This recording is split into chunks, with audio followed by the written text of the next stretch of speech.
El manejo de animales en el laboratorio es un aspecto fundamental en la investigación científica,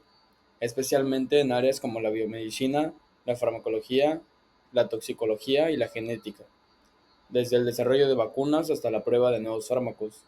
El uso de animales ha permitido avances significativos en la prevención y tratamiento de enfermedades.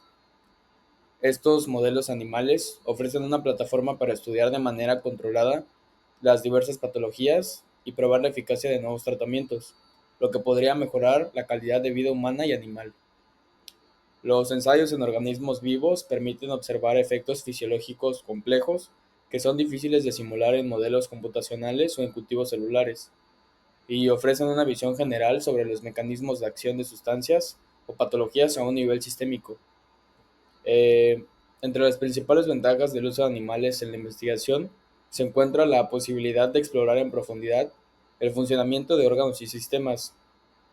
También podemos simular el curso de enfermedades y ensayar las distintas intervenciones que podrían ser peligrosas para un ser humano. Gracias a la similitud genética y fisiológica que ciertos animales comparten con los seres humanos, los resultados obtenidos pueden ser aplicables a nuestra especie, lo cual contribuye al desarrollo de medicamentos y tratamientos efectivos.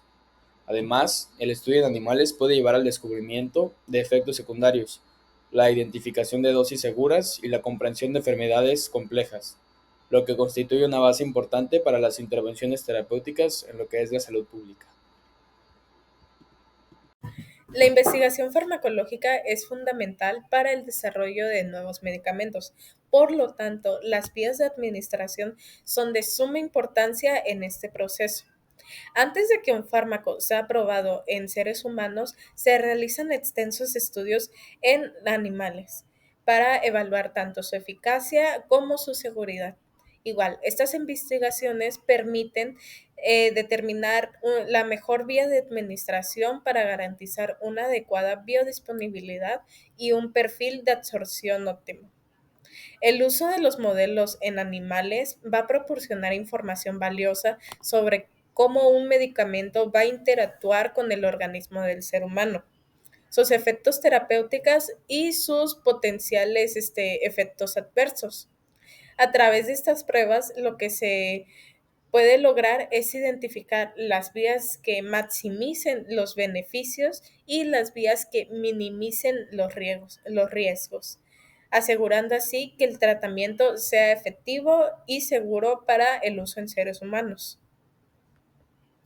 La realización de esta práctica de laboratorio estaba enfocada en tres objetivos principalmente, lo que era evaluar las alternativas al uso de animales en vías de administración farmacológicas para determinar la eficacia de las vías de administración al comparar un medio fisiológico parecido al ser humano, comprobándolo en un medio animal, que en este caso serían ratones de laboratorio. El segundo de estos objetivos era analizar las limitaciones de modelos animales en la biodisponibilidad humana, porque debemos comprender que, aunque son los mismos métodos empleados para evaluar las vías de administración farmacológicas, los medios, es decir, los organismos que se están poniendo a prueba, son totalmente diferentes. Aunque poseemos características homólogas entre seres humanos y animales, hay que saber que hay ciertas propiedades tanto metabólicas, fisiológicas, anatómicas, que pueden determinar un cambio ligero en cuanto a la reacción a una vía de administración en un animal a emplear esa misma vía de administración con una dosis similar o cercana en un ser humano.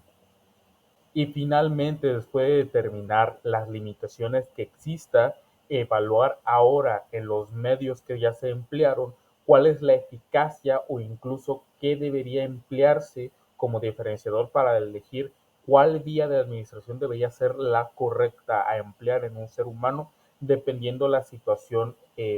relacionada a la patología. Es decir, si en un ser humano era mucho más rentable o óptimo usar una vía de administración tal vez local, tal vez enteral, parenteral, etcétera, dependiendo la necesidad, si es una patología que requiere un tratamiento eficaz y rápido, o una patología que podría conllevar a problemas si se trata de una forma tan brusca y rápida, y podría tratarse de una forma más lenta pero controlada. Nuestra metodología la dividimos en tres partes. en día 1, día 2 y día 3, los cuales día con día vamos a ver la diferencia y el inicio y el final de nuestra práctica. En el día 1 nosotros nos encargamos principalmente de la visualización de los cambios de nuestra rata. Analizamos cada uno de los puntos que nos marcaba nuestra práctica, desde los movimientos temblorosos hasta las convulsiones que nuestra rata podría llegar a tener, en los cuales nuestras dos ratas dieron negativos a todos esos exámenes que nosotros les hicimos en el laboratorio. Siguiendo con el día 1, pasamos a la extracción sanguínea. Esta, al igual que otras veces en las que nosotros hemos aplicado esta técnica, ocupamos un tubo de ensayo color rojo, una jeringa de 5 mililitros, torundas y una ligadura. Después de nosotros haber extraído la sangre venosa, la pasamos al tubo de ensayo y lo pasamos a la centrífuga. Esto para que nos liberara el suero o el plasma que nosotros íbamos a ocupar para ingresarlo a nuestras ratas. Pasando a nuestro día 2, este se caracterizó por ser especialmente y exclusivamente en la inyección a nuestras ratas, a nuestras dos ratas, las cuales nosotros dividimos como rata caso y rata control, a la cual a la rata caso se le inyectó insulina y a la rata control se le inyectó solución salina. Esto era para que nosotros nos diéramos cuenta de la reacción que podía tener nuestra rata caso, que era la que tenía insulina, y nuestra rata control, la cual solamente tenía solución salina. En nuestro día 3 de la metodología, nosotros tuvimos contacto con Pseudomonas aeruginosas, la cual nosotros extrajimos cierta cantidad e inyectamos a nuestra rata caso, le inyectamos cierta cantidad de Pseudomonas aeruginosa para posteriormente con la penicilina tratar de neutralizar cierta dosis. Aquí lamentablemente nuestra rata no logró aguantar la dosificación debido a que nosotros tuvimos una mala dosis o aplicamos una mala dosis a nuestra rata, lo que causó en ella y en su organismo una sobredosis, la que la llevó a la muerte. Lamentablemente para nosotros en esta práctica tuvimos malos resultados, pero no todo fue malo en esa práctica. También aprendimos de esa práctica que debemos estudiar y practicar más en lo que es la dosificación en cuanto a animales, ya que en esa práctica nuestros resultados fueron no favorables debido a que nuestras dos ratas perdieron la vida. La primera fue causas de dosificación excesivas, también así una extremidad de dicha rata la tenía fracturada. Consideramos nosotros que esto tuvo mucho que ver y determinó que nuestra rata no pudiera luchar por su vida, también debido a que la dosificación fue excesiva, lo que provocamos una sobredosis en nuestra rata caso. Y los resultados de nuestra vía de administración no fueron favorables, ya que la dosificación, que fue la principal causa de la muerte de ambas ratas, estuvo mal empleada, ya que la dosificación no fue la correcta. Ese fue nuestro primer punto. Y también que la dosificación, a pesar de no haber sido la correcta, se le ingresó a nuestra rata de forma continua. No se hizo lapsos pequeños de descanso, sino fue de forma continua, lo que provocó en nuestra rata cayera y no se pudiera recuperar de esta sobredosis que tuvo. También es importante mencionar que una de nuestras ratas sufrió una fractura en una de sus extremidades, lo cual nosotros también nos hace creer que a partir de eso no logró luchar un poco más por su vida y la sobredosis acabó con ella. En la realización de esta práctica de laboratorio se llevaron a cabo diferentes experimentos o pruebas realizados en los sujetos de experimentación, que en este caso fueron dos ratones, un ratón macho y una rata hembra, a los cuales determinamos como control y caso.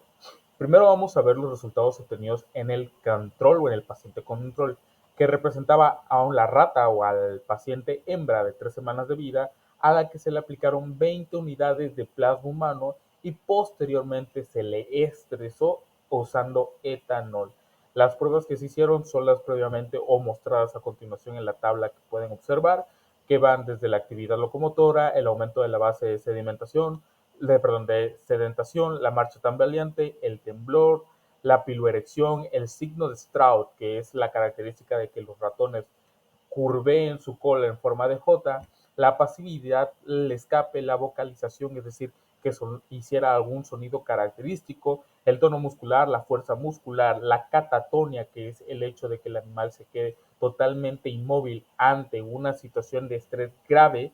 el lagrimeo, la salivación y finalmente el reflejo nociceptivo, es decir, que el animal hiciera algún tipo de sonido o acción ante el posible dolor o la reacción nociceptiva.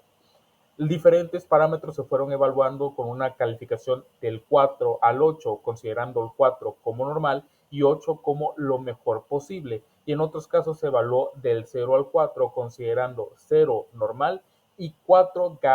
gravemente presentado. Por ejemplo, en los casos de convulsiones, lo óptimo debería ser pacientes, o en este caso, evaluar un nivel 0, es decir, que no presentaran convulsiones, pero si llegaran a presentar algún tipo de convulsión, se iba agregando un puntaje de 1, 2, 3 o hasta 4 como máximo. Mientras que en otras situaciones como la piloerección, en que el número 4 es lo normal, el número 8 sería lo mayor presentado como que en una situación muy agresiva o una situación muy exagerada, es decir, una sobrereacción, considerando que el 4 debía ser lo normal y lo 8 es lo máximo. Viendo algunos casos en especial, por ejemplo, en la piloerección vemos que el control presentó un nivel de 6 o un puntaje de 6, mientras que al ser estresado, este puntaje aumentó hasta el máximo, que sería un total del número 8. Otros signos, como por ejemplo el signo de Strauss, que ya había mencionado, que es el encurvamiento de la cola en forma de J, cuando estaba en su estado normal o inicial,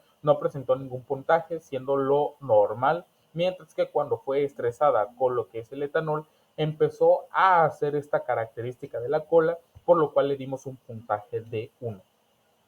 De igual forma, en el paciente categorizado como paciente caso, que en este caso correspondía al ratón de 3 semanas, al que se le aplicaron de igual forma 20 unidades de plasma humano y posteriormente se sedó empleando metanol, de igual forma se le aplicó la experimentación con todas estas pruebas donde se evaluó el temblor, la inmovilidad, la piloerección, la actividad locomotora y las estereotipias, entre otros parámetros. Podemos ver diferentes resultados y algo que debemos aclarar es que el paciente macho, incluso antes de ser sedado, presentaba un sentido más dócil, es decir, era mucho más fácil de manejar, no estaba estresado, se podía manejar totalmente sin necesidad de guantes, no presentaba signos de hostilidad y era más como protectivo, consecuente o relacionado a su propia fisiología o instinto, ya que los machos entre los ratones suelen ser más protectores, mientras que las hembras suelen ser más estresables debido a que ellas están en un constante como de protección, pero familiar, o sea, de sus propias crías, mientras que el macho busca un lugar o un asentamiento, por decirlo así. En el paciente caso, tras el tratamiento, la actividad locomotora disminuyó de un puntaje de 8 a un puntaje de 6, indicando una leve reducción en la movilidad, además de que apareció un temblor leve que lo llevó de un puntaje 0 o normal a un puntaje 1 que es ligeramente peculiar, sugiriendo una respuesta al tratamiento, recordando que al paciente caso se le sedó usando metanol. Finalmente, la piloerección aumentó de 6 a 8, lo que se puede reflejar en una respuesta fisiológica mucho más intensa. Sin embargo, otros parámetros como la inmovilidad y la vocalización permanecieron sin cambios, lo que indica que el tratamiento no provocó efectos adversos significativos en el comportamiento general, recordando que el paciente caso previo al tratamiento con metanol o a la sedación ya era suficientemente dócil, pero al momento de sedarlo, su docilidad, por así decirlo, incrementó, estando mucho más tranquilo, mucho más manejable, mucho más adormilado, pero ciertas reacciones fisiológicas de protección o de mantenimiento, como lo es la piloerección, se incrementaron por lo mismo, porque ya no estaba en un sentido de acción, sino en un sentido de reposo y mantenimiento de energía.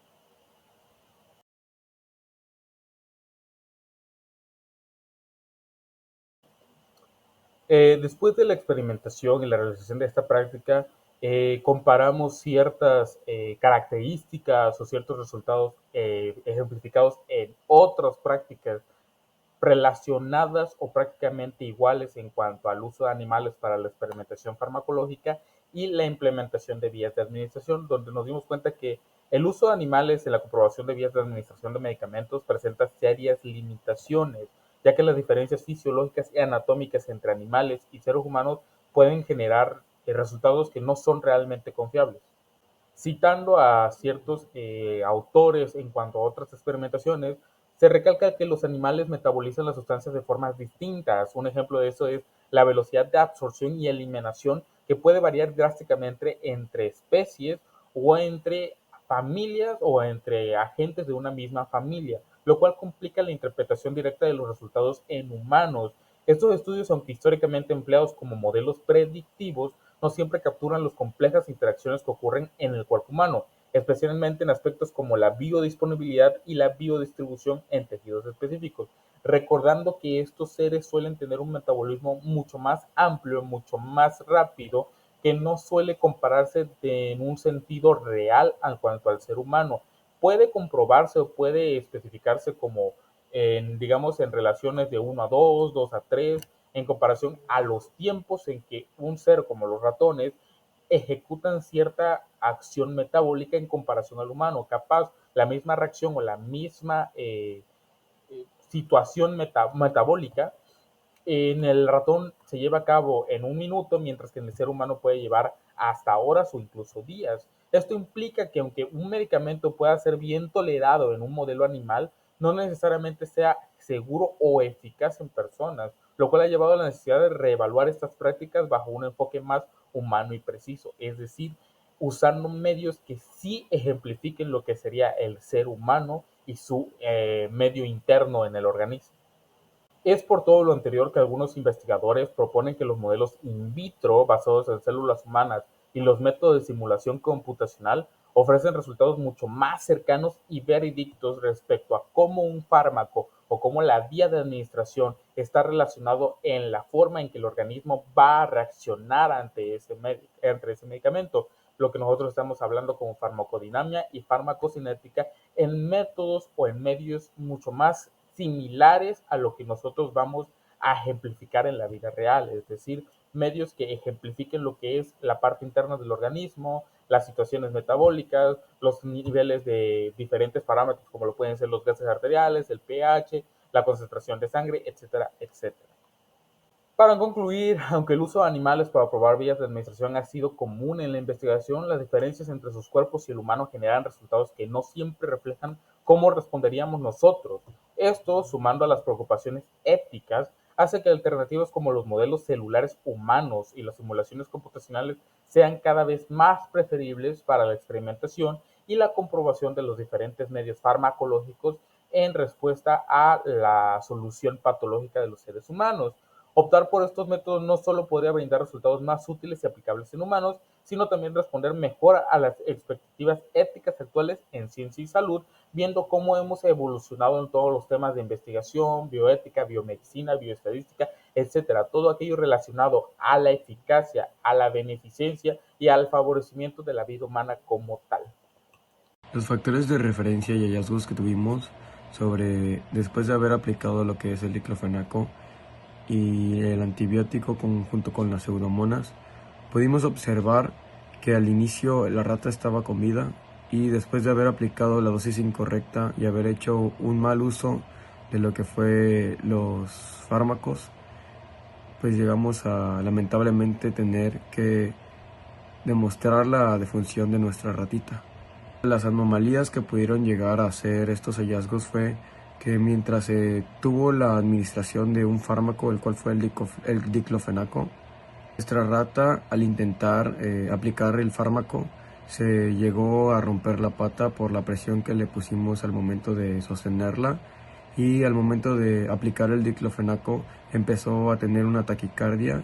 que se pudo representar con una epistaxis y con un derrame en los ojos,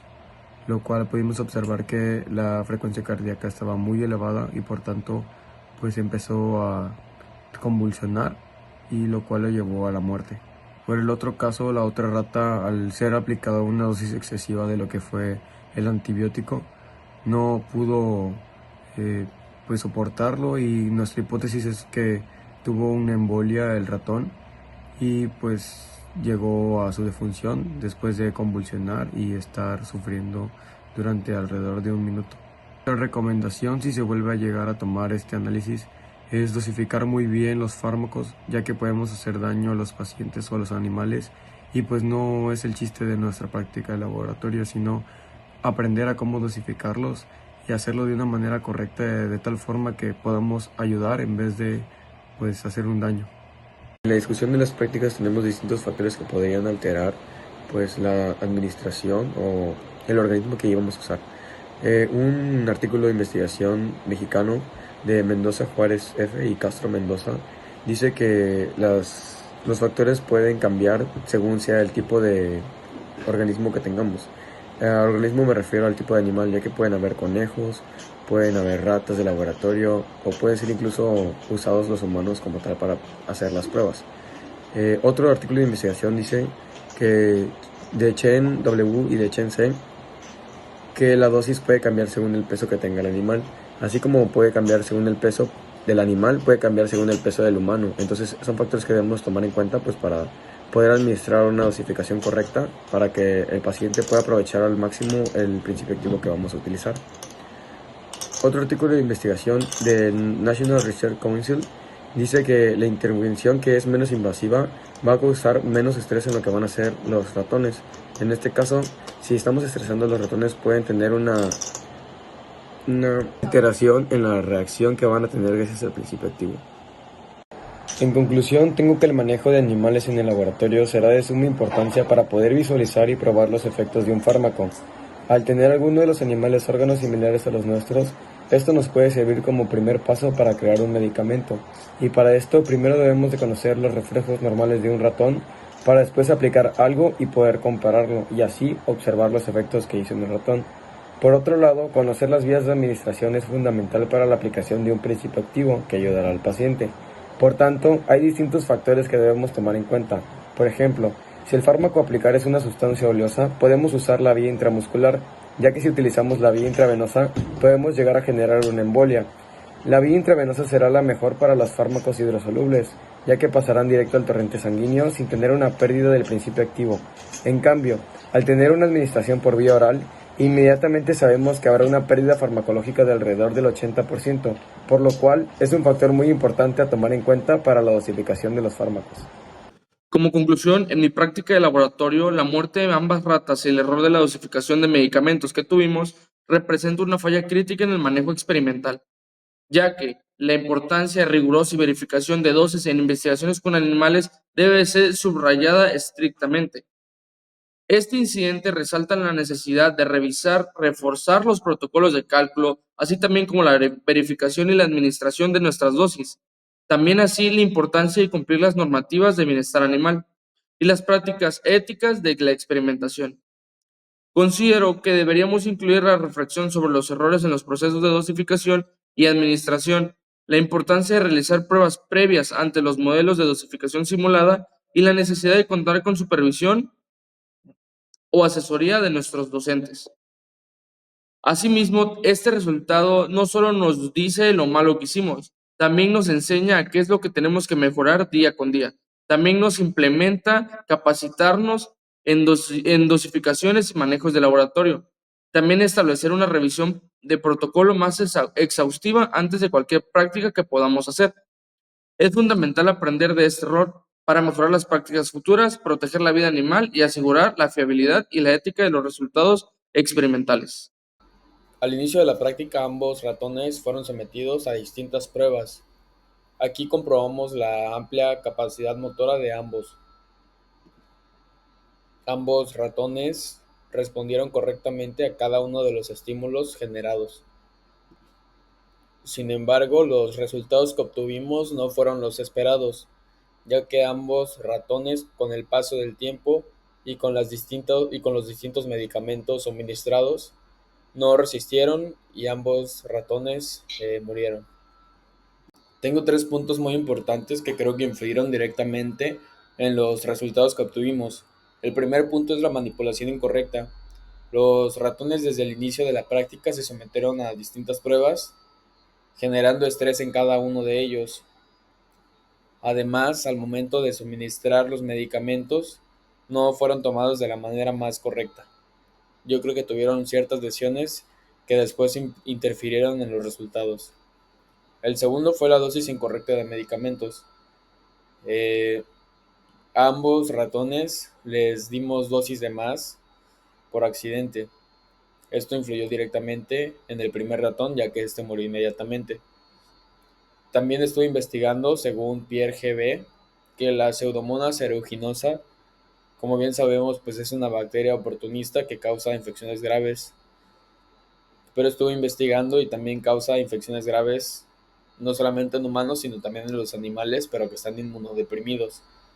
Como bien sabemos, nuestros ratones pues ya tenían cierta manipulación, lo que podríamos decir que estaban inmunodeprimidos.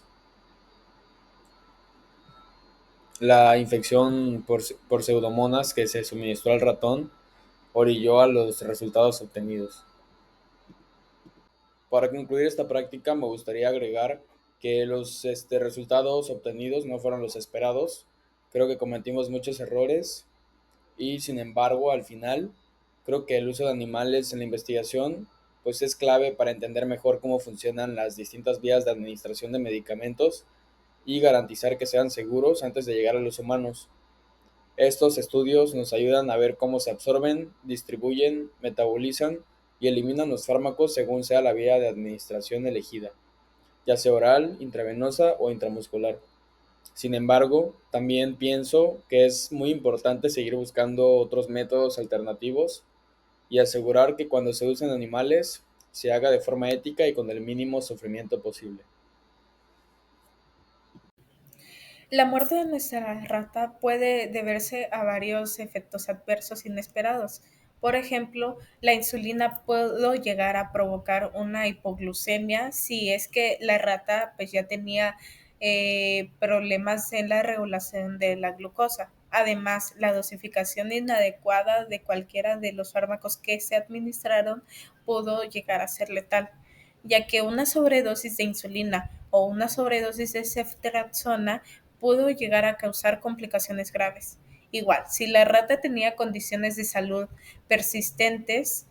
estos fármacos podrían agravar su estado y llevar a una falla orgánica. También es importante mencionar que los efectos secundarios de cada medicamento pueden potenciarse al ser combinados todos y el impacto del manejo del animal durante el procedimiento, ya que el estrés que se le causó a la rata pudo haber influido negativamente en su respuesta a los tratamientos.